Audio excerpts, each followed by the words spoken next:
messieurs les représentants du PDCI, ici présents. Vraiment, les dames, je les ai oubliées, mesdames.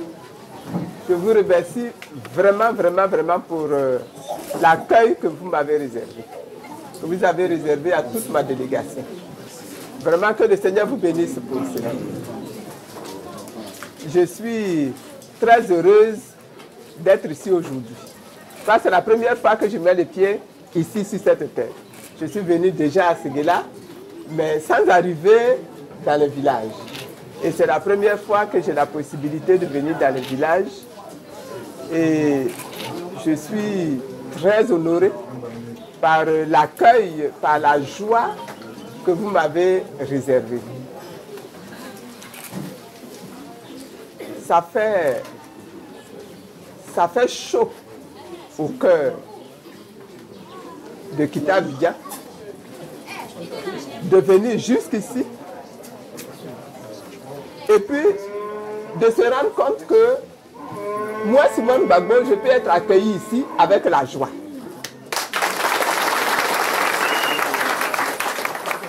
Vraiment que Dieu soit béni. Et que vous aussi, vous soyez bénis. Que vos familles soient bénies. Que vos enfants soient bénis. Que vos épouses soient bénies. Et que vos projets soient bénis. Et que toute la Côte d'Ivoire, en vous, soit bénie. Je suis venu jusqu'ici pour deux raisons. La première raison, c'est que nous avons connu la crise en Côte d'Ivoire. Ça, ce n'est pas la peine que j'entre dedans pour expliquer. Hein. Tout le monde a vécu la crise en Côte d'Ivoire. Et à la fin de la crise, il y a eu beaucoup de choses violentes qui se sont produites. Et nous avons certains parmi nous qui ont été obligés même, pour sauver leur vie, de quitter la Côte d'Ivoire et d'aller à l'étranger. Il y en a qui sont revenus par la grâce de Dieu. Après que le président Alassane ait pris comment on appelle ça, une ordonnance d'amnistie qui a effacé toutes les fautes, il y a certains qui ont pu revenir. Il y en a même qui sont avec nous ici. Levez-vous. Ils sont revenus du Ghana. Voilà, tous ceux-là.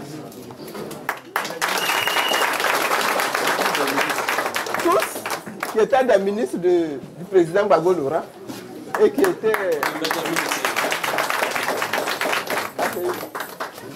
et qui étaient obligés de fuir pour aller se réfugier à l'étranger. Eux, ils étaient au Ghana. Et il y avait parmi eux un de vos fils qui n'est pas encore arrivé, Fofana Youssouf. Et quand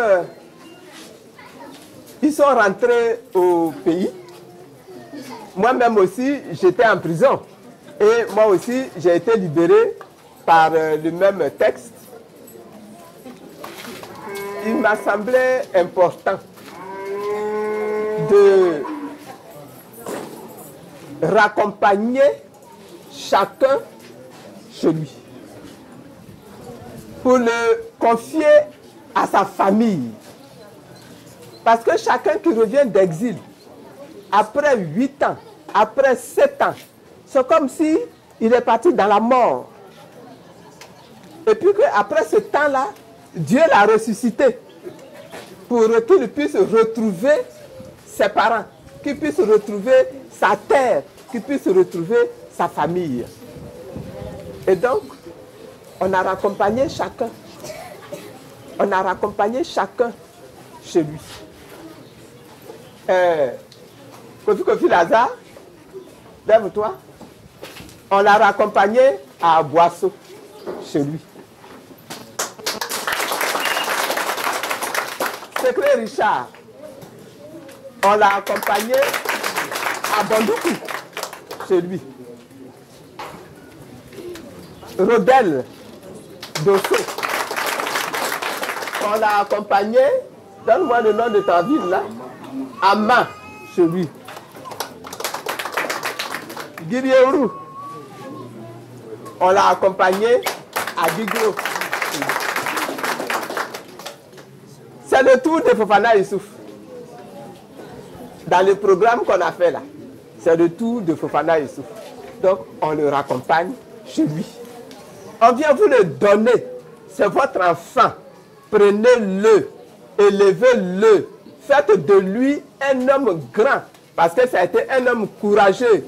Ça a été un homme résistant. Ça a été un homme miraculeux. Dieu l'a aidé. Dieu l'a aidé. Dieu a préservé sa vie. Dieu a gardé sa vie pendant les 8 ans où il était en exil. Donc ça, c'est la première raison.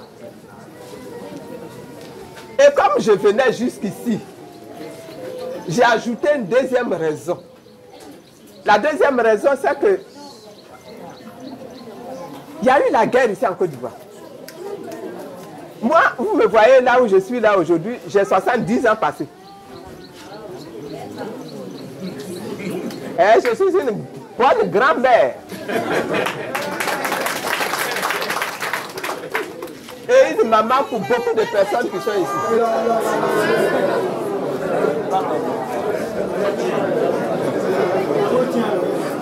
Et moi-même, je fais la politique depuis longtemps. Quand j'ai commencé à faire la politique, je ne connaissais même pas encore M. Gbagbo Laurent. C'est dans la politique que j'ai rencontré M. Gbagbo Laurent. Et puis en même temps, bon, on ne sait plus, et puis bon...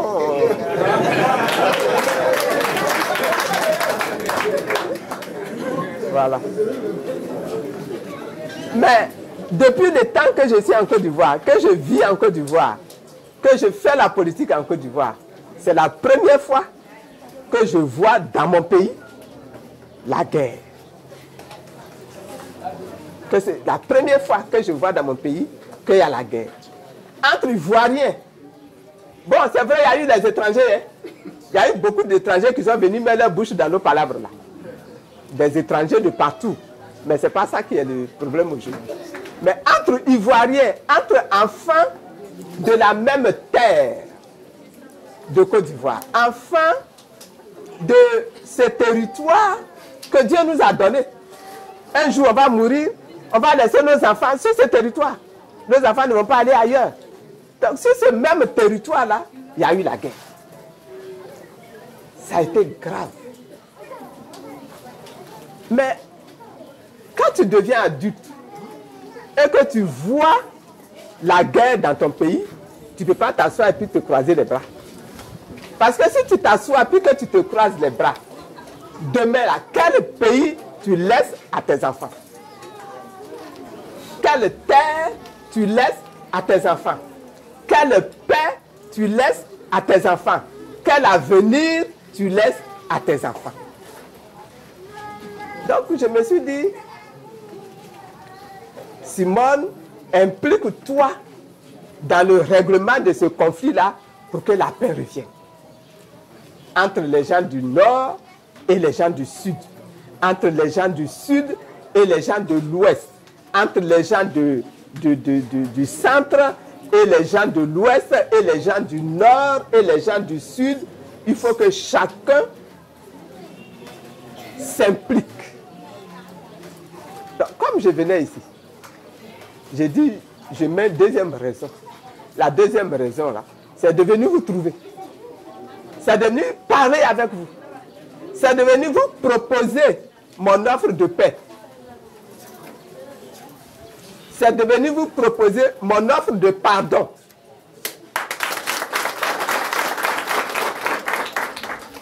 Pour que vous acceptiez qu'on s'asseye ensemble, qu'on parle de notre pays, qu'on parle de la Côte d'Ivoire et qu'on fasse la réconciliation pour aller devant. C'est ma deuxième raison. Et comme ma deuxième raison, elle est bonne, vous voyez, je n'ai même pas encore commencé à parler que déjà le rassemblement a commencé à se faire. Vous voyez les amis du PDCI qui sont là. Hier, on était ennemis. Mais on est dans une société, on ne reste jamais ennemi indéfiniment.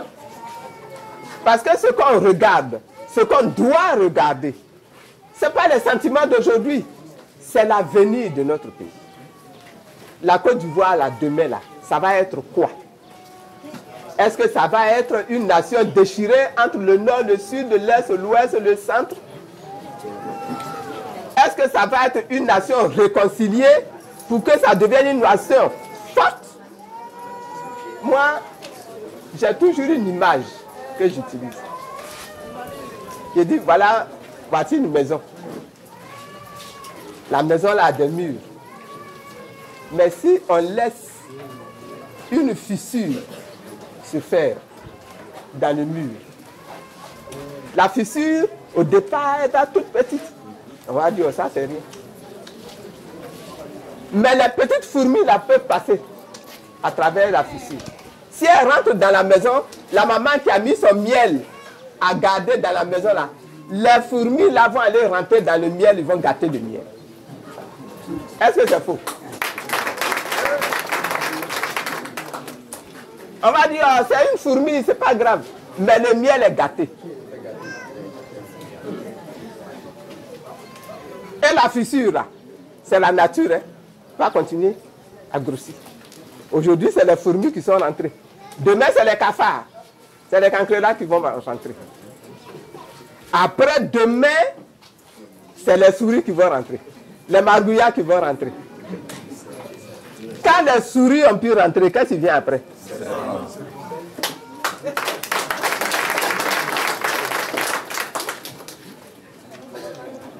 Il ne faut pas qu'on laisse les serpents rentrer dans notre pays.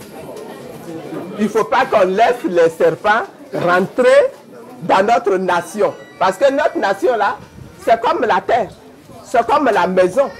Dieu nous a donné ça. Nous devons entretenir ça. Dès que nous voyons qu'il y a une fissure qui est en train de se faire, nous devons chercher du ciment pour réparer, pour fermer. C'est ce que je suis venu vous offrir. Je suis venu vous proposer. Que ici, là, à Séguéla, que Séguéla même devienne le champion, hein, de la réconciliation. Que Séguéla même là prenne le flambeau de la réconciliation.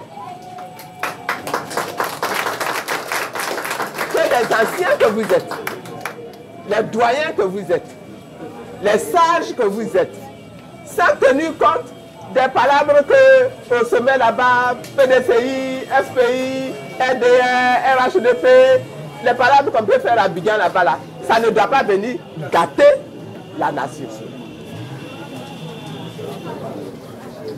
Je demande, est-ce que je peux compter sur quelqu'un ici? Est-ce que je peux compter sur quelqu'un ici, dans cette ville?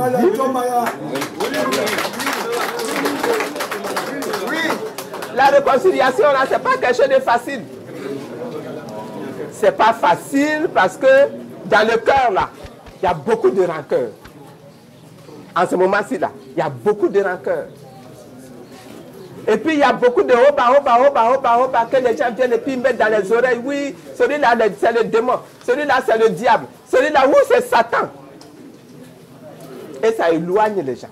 Ça éloigne les gens. Ça éloigne les gens et ça divise. Moi, je pense qu'on ne doit pas laisser la division à continuer dans notre pays.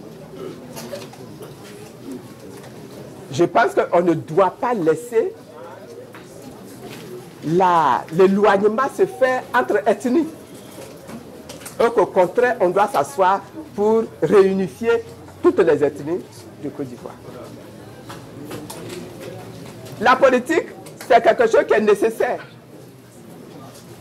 Parce que la politique, c'est faire quoi? Faire la politique, c'est prendre les dispositions pour que la société soit gérée, soit gouvernée. Quand il y a les palabres, que les palabres soient réglées. Quand il y a la misère, que la misère soit traitée. Quand il y a l'insécurité, que l'insécurité soit traitée.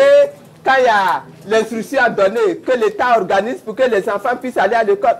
C'est ça faire la politique, hein? C'est rien d'autre. Tout le reste là, c'est les ambitions des uns et des autres. La politique, c'est ça. Mais si on doit faire ça, c'est normal. Parce que toi, tu me regardes. Mais toi, tu as reçu une éducation. Donc, tu as une façon de voir les choses. Tu as une façon de sentir les choses. Tu as une façon de penser les choses. Et quand ta façon de sentir, de voir, de penser, quand tu vas essayer de mettre ça en forme, ça va donner un parti politique. Parce que les gens qui voient comme toi vont venir se mettre avec toi. Les gens qui pensent comme toi vont venir se mettre avec toi. Mais est-ce qu'à cause de ça, on doit soulever des machettes? Est-ce que les machettes, si on les soulève, ça va nous aider à régler les problèmes de l'école? Est-ce que ça va nous aider à régler les problèmes de la NACAD qui n'est pas bien achetée? Est-ce que ça va nous aider à régler les problèmes des routes qui sont pas bien faites? Au contraire, toi tu as ta pensée, toi tu as ta façon de voir. Moi j'ai ma pensée, j'ai ma façon de voir. Si on se met ensemble et qu'on parle, au début ça va être chaud. Hein? Parce que toi tu vois rouge, moi je vois bleu. Lui il voit vert. Lui il voit jaune. Donc au début il va y avoir un frottement. Mais quand tu regardes dans la bouche là, il y a les dents et puis il y a la langue. La langue ne cogne pas les dents tous les jours. Les dents même ne mordent pas la langue quelquefois. Est-ce à cause de ça, les deux la font par là? Tiens, je me suis mordu. Et puis on continue la vie.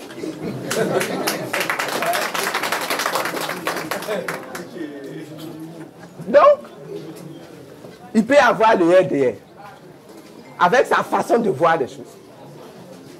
Il peut avoir le PDCI avec sa façon de voir les choses. Il peut avoir le FPI avec sa façon de voir les choses. Il peut avoir le PIT avec sa façon de voir les choses. Il peut avoir le RACI. Ah oui, c'est vrai qu'il y a le RACI maintenant. Avec sa façon de voir les choses.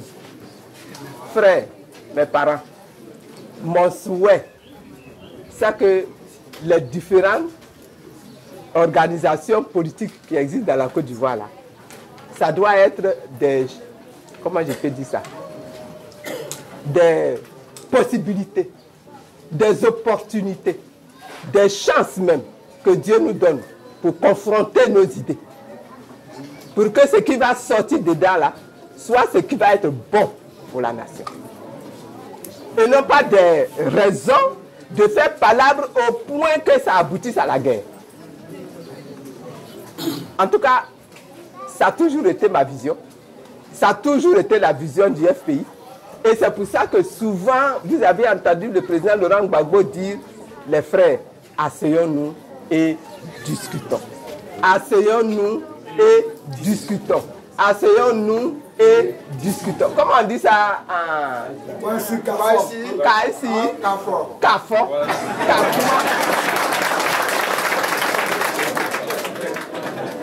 Kaïsi, comment on fait?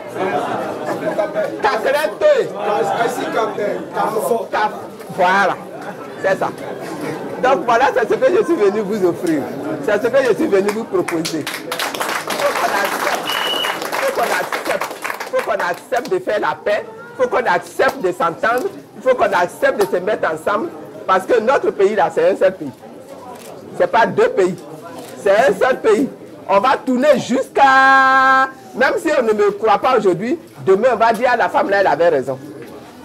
Parce que notre pays là, c'est un seul pays. Et c'est notre bien. Et c'est le bien le plus précieux. Parce que c'est notre pays là qui va nous donner la sécurité, qui va nous donner la vie, qui va nous donner la fierté, qui va nous donner la santé, qui va nous donner la richesse. Que Dieu nous bénisse. Que Dieu vous bénisse. Que Dieu bénisse toute la Côte d'Ivoire. Demandez. Bamso Yakuma.